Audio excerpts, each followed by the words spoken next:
Donc, ce que j'essaie d'avancer ce soir, simplement, c'était quoi? Avec tout ce qui se passe dans le monde entier, là, avec ce qui se passe au Burkina, avec ce qui se passe en Côte d'Ivoire, avec ce qui se passe au Ghana, avec ce qui se passe everywhere. Comment est-ce qu'on va s'en sortir? Et quelle est notre solution pour que nos enfants ne traversent pas ce que nous traversons actuellement? Pour qu'ils n'aient à ne jamais même traverser ça. Hein? Parce que moi, personnellement, je ne vais pas vous mentir, cette affaire-là, même si on n'aurait pu rien faire pour l'éviter, je n'aimerais pas exposer ma progéniture à un tel stress ou à un tel combat au fait, parce qu'ils ne seront pas chez eux. Est-ce que vous me suivez un peu?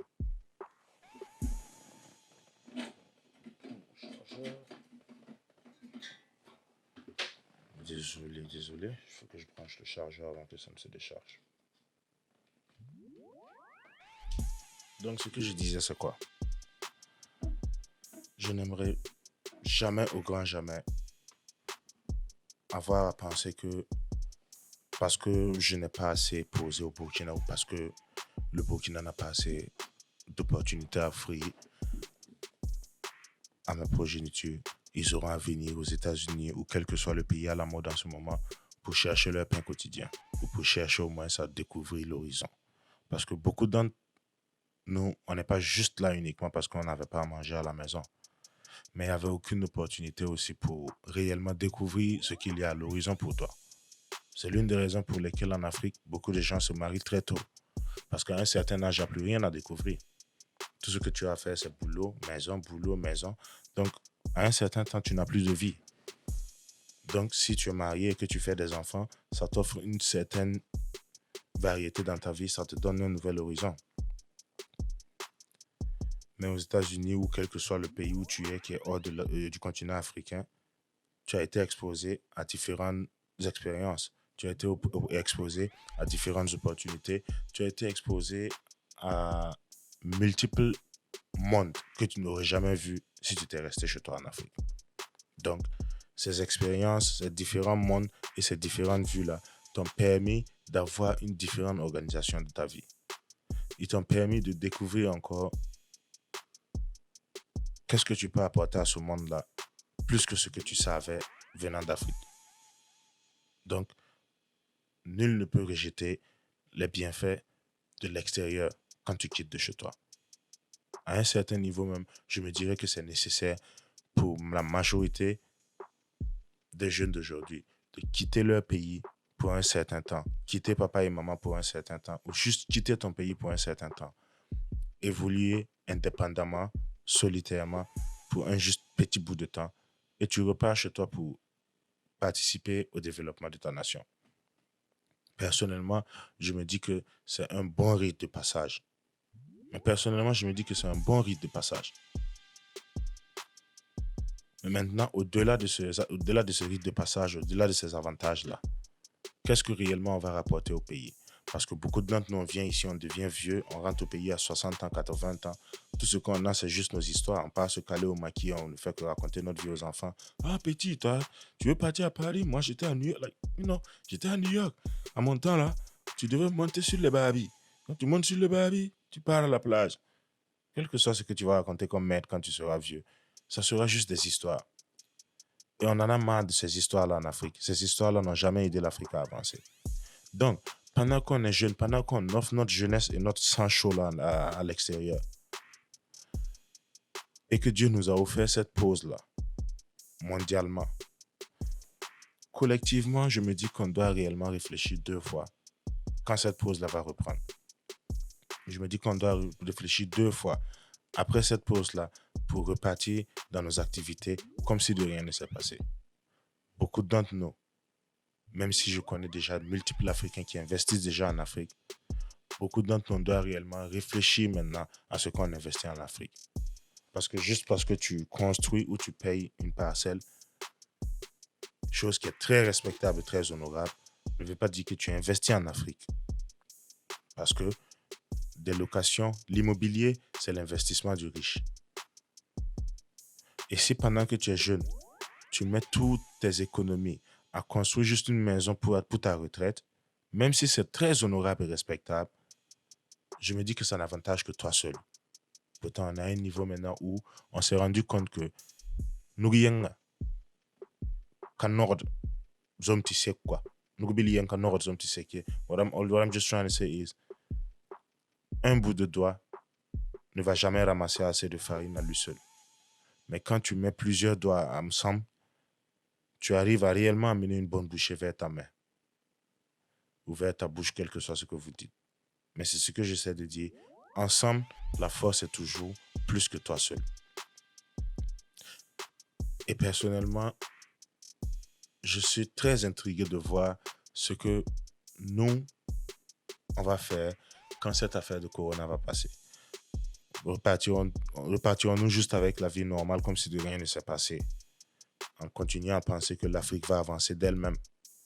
Ou bien on va réellement prendre conscience et se rendre compte que non seulement l'Afrique ne va pas avancer d'elle-même, mais aussi les dirigeants qui sont en Afrique actuellement, même s'ils font déjà leur bien, ou leur meilleur plutôt, il est temps pour nous de mettre la main dans le plat.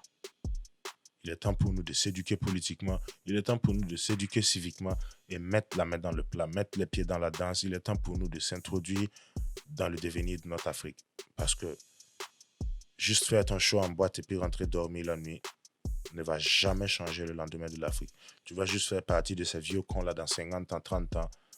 Tu es juste au bout d'ici, mais tu penses toujours que tu es jeune et les gens ne font que rire de toi pendant que tu penses qu'ils rient avec toi. Donc, honnêtement, je pense que même si on n'aurait jamais souhaité cette pandémie-là, je pense que s'il y a un avantage à prendre dans chaque situation, cette pandémie-là, on doit tous profiter pour réellement calibrer nos mentalités et savoir qu'on est obligé de servir l'Afrique avec toute notre force. On est obligé de servir l'Afrique avec toute notre intelligence afin que nos enfants ne traversent pas ce qu'on traverse. Parce que la majorité d'entre nous, nos parents n'ont pas traversé ce qu'on traverse là. Ça veut dire que quoi? Si nos parents avaient la chance qu'on a actuellement, sûrement ils allaient encore nous préparer un lendemain meilleur que ce qu'ils nous ont déjà offert. OK? Beaucoup d'entre nous, vous pouvez vous le renier comme vous voulez, où vous avez quitté pour arriver aux États-Unis, c'est pas où vos parents étaient. Donc, ils ont déjà fait un combat pour vous éviter le traumatisme par lequel eux sont passés. Donc, si nous, on continue juste à répéter ce pas-là, qui est juste venir aux États-Unis, offrir ta jeunesse, offrir ta force, offrir ton sang chaud et repartir en Afrique quand tu es vieux, fatigué et blanchi, pour juste te reposer dans la maison que tu as construite et profiter de l'autre maison que tu as mis en location pour terminer tes jours, je ne trouve pas que ça, c'est une réussite. Ce n'est pas un échec, mais ce n'est pas une réussite du tout. Parce qu'on est dans un monde où la réussite ne vaut rien si elle ne concerne que toi seul. Comme on le dit en Afrique, l'arbre n'a d'importance que quand la communauté peut profiter de son ombre. Donc, si tout ton combat aux États-Unis ici se résume à juste toi seul, tes enfants et toi seul, tu n'as rien fait de bon. Il faut que minimum, tu puisses servir au moins ton voisin de gauche et de droite. Et vice-versa. Que tu puisses offrir un boulot à leurs enfants, qu'ils puissent offrir quelque chose aussi à faire à tes enfants. Et je me dis que avant même qu'on ne demande à nos gouvernements de faire quoi que ce soit, avant qu'on ne demande à nos dirigeants de faire quoi que ce soit, si réellement chaque citoyen, chaque Africain, il mettait le paquet pour avancer son pays, beaucoup d'entre nous-mêmes, on va embarrasser nos leaders. Beaucoup d'entre nous, on va mettre la honte à nos leaders. Pas la honte négative, mais une honte positive qui va les encourager à travailler encore 2 fois plus dur que ce qu'ils font. Mais quand une institution gouvernementale sait que tant qu'ils ne viennent pas, vous n'allez pas nettoyer votre 6 mètres. Tant qu'ils ne viennent pas, vous n'allez pas cotiser 100 francs pour aider la voisine du quartier. Ça veut dire que quand ils savent que socialement même vous pouvez collaborer pour rien, à part juste vous calomnier, vous insulter et vous, je ne sais pas moi, vous maraboutiser, vous rendez déjà la tâche facile à vos leaders. Et ce n'est pas qu'on désire rendre la tâche difficile à nos leaders. Non. Mais quand tu rends un boulot facile pour quelqu'un, tu ne peux pas lui demander d'aller au-delà de ce que tu l'as déjà, de ce que tu l'as habitué au fait. On ne peut pas habituer nos leaders à vivre une vie de cancre. Et maintenant, quand on se réveille automatiquement, on veut que tout change selon notre goût. Il faut que nous-mêmes, on laisse tomber cette attitude de cancre là d'abord. Parce que c'est avec comportement de mouton que tu gagnes réaction de berger.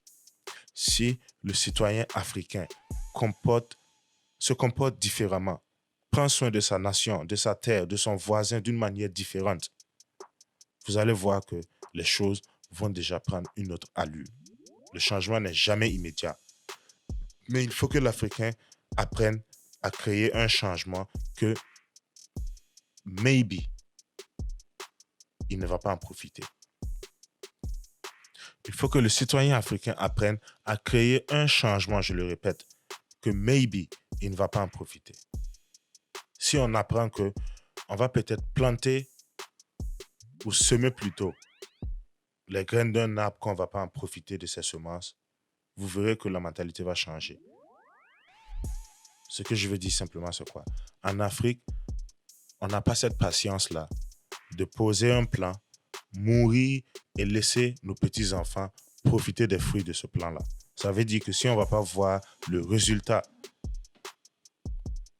de ce qu'on est en train de planter là, on ne va même pas perdre notre temps pour l'arroser. Si on ne va pas voir les résultats, les fruits de l'arbre qu'on est en train d'entretenir, on ne va même pas perdre notre temps pour continuer son entretien. Malheureusement, c'est comme ça les autres nations avancent.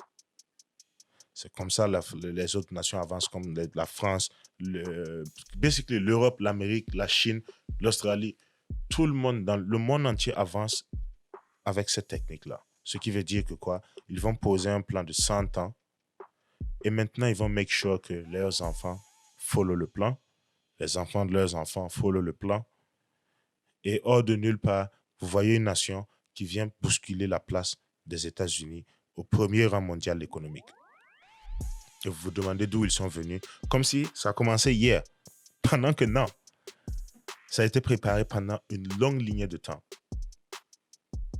Et je pense que c'est temps pour nous, les Africains, ou au moins notre génération d'Africains, là, de commencer à apprendre cette leçon-là, de commencer à imprégner ça dans notre attitude et notre habitude, afin que quand on va repartir au pays,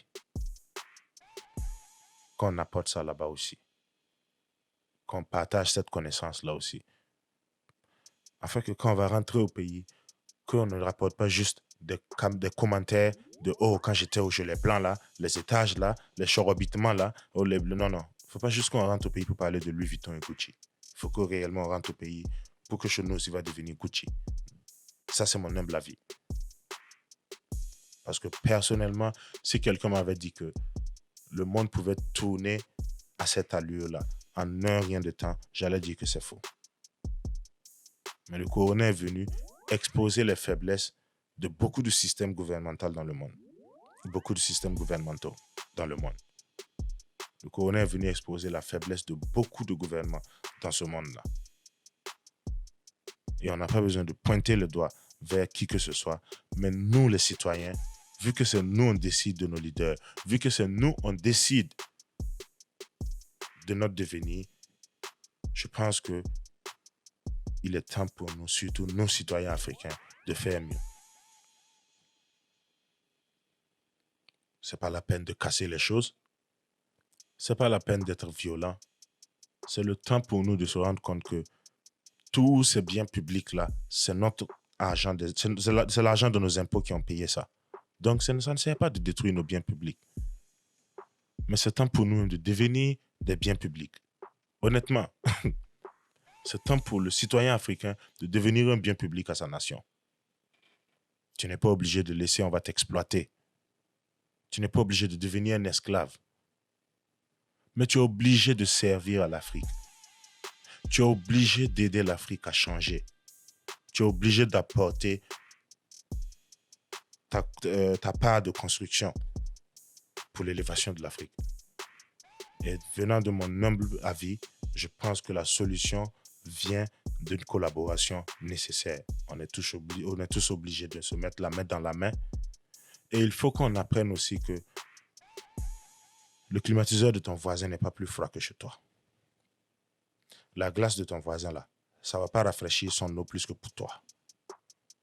L'Africain pense toujours que ce qui vient de loin est mieux que ce qui vient de chez lui.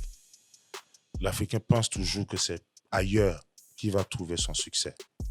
Et on est tous coupables quand je parle de ce sujet-là.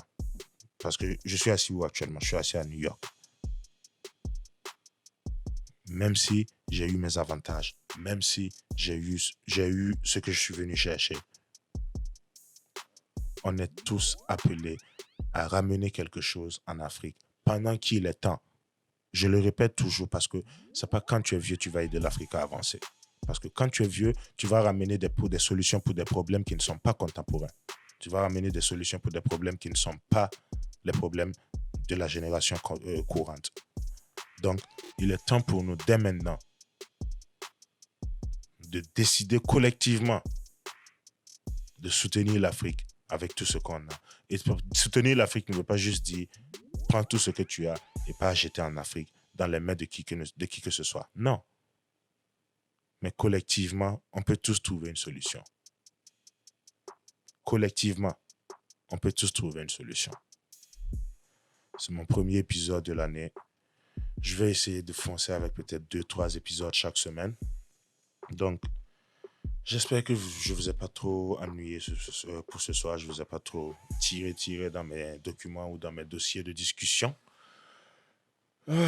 Mais c'était ma réintroduction pour Train of Thoughts. Comme je l'ai dit dès le départ, quand on rentre chez quelqu'un, on enlève ses chaussures et on dit bonjour. Donc, quand on part aussi, on reporte ses chaussures et on dit au revoir. N'oubliez pas de like.